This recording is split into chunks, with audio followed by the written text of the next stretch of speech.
back, everybody. It's late July, it's time for a rain check.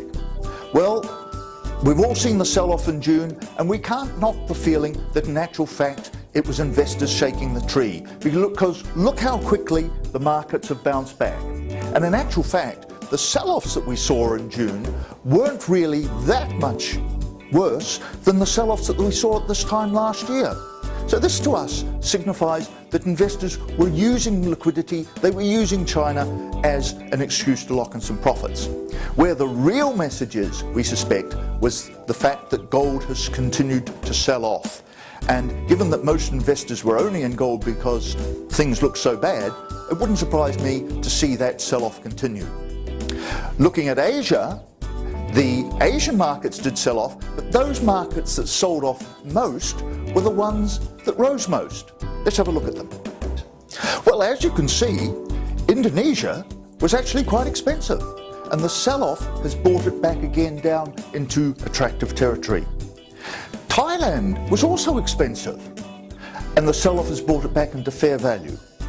And in the real expensive territory was the Philippines, and that's still up there. Doesn't mean to say it will fall, it could probably rise in line with the profits forecasts, but the message is very clear. The Asian markets that sold off most were the most expensive. Where's the surprise? Well, the second thing that happened in the second quarter was we saw a sharp downgrading of the GDP and economic growth forecasts. Now, as you can see, some of these forecasts still look very good even after the downgrading. And in actual fact, Asian growth continues to outstrip the rest. But what was significant, and what we've seen happen in the last month or two, is that that rate of downgrading has actually come to an end or actually slowed down quite significantly. So again, a lot of the concerns that affected us at the beginning of the year seem to have washed their way through. Now, those growth forecasts have led and encouraged the analysts to be quite aggressive in their forecasts for profits. And that's been an ongoing concern for us, as many of you know. Now, in particular with the US, we've seen sales start to pick up, which is a good sign, but a lot of those sales are in the defense and the transport sectors. Knock those out, and the new orders have been very volatile, but around a flat trend. So even though we're now starting to see the declared profits pick up, that trend will be highly dependent on sales continuing to rise, and at the moment there's question marks over that. However, I'm quite sure, and we'll talk about it in a minute, that investors will want to focus on this in the immediate future. When we look at Asia, the picture is more stark. We can see that sales have risen quite sharply, but at the same time we can see that the earnings forecasts haven't risen in line with the sales, and this has been a major concern for our fund managers for the last couple of months. The good news is we tend to feel far more comfortable with most of these forecasts now, including China, despite the many concerns that people are quoting. Now, the big issue, of course, that everybody's concerned about is an end to quantitative easing. But we think there's a long way to go before liquidity becomes an issue, and that's what we're trying to show on our next chart. As you can see, the level of liquidity that the Fed is pumping into the economy is still rising, despite fears of tapering. We can see that there is some contraction of liquidity in Europe as the banks repay their loans to the European Central Bank. Britain's stable, but look at the new player on the block, Japan. And Japan has only just started to inject liquidity into the system. When we look at the combined effect of all of these, you can see that liquidity is still continuing to rise, and it will do for some time yet, we suspect. Now, all of this, of course, has implications for the bond market, but even the bond market really only retreated to first base and didn't look as though it was really hell-bent for a big sell-off. If you look at US Treasuries, yields merely rose to where they'd been, and this is similar for all of the other bond asset classes.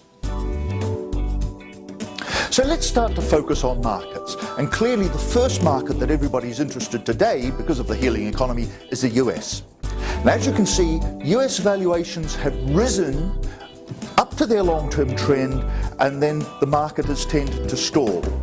The question on everybody's lips is, are the conditions in place for valuations in the US to rise back to where they were before the crisis hit in 2007-2008? We suspect that there's a big question mark over this, which is why we're tending to play the US market via high yield still, rather than equity. But other investors are not so sure.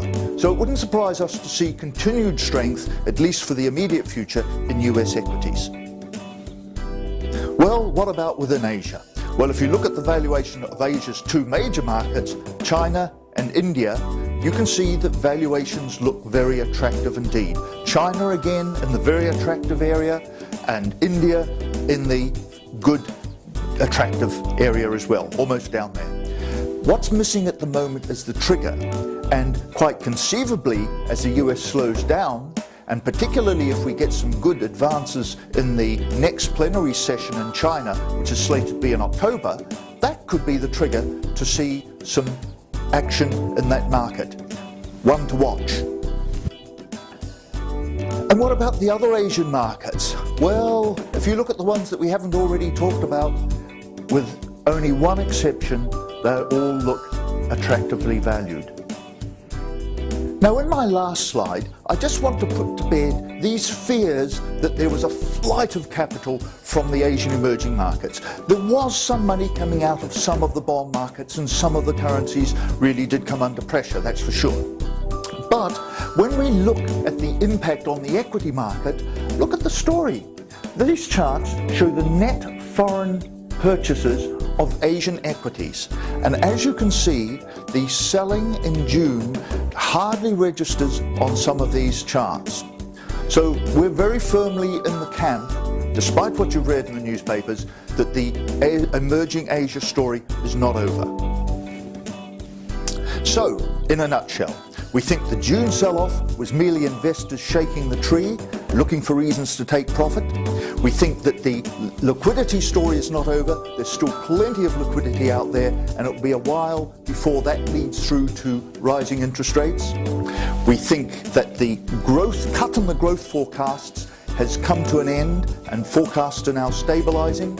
We've still got some concerns over the profits, however, but nevertheless, in most instances, valuations, particularly within Asia, still look very attractive.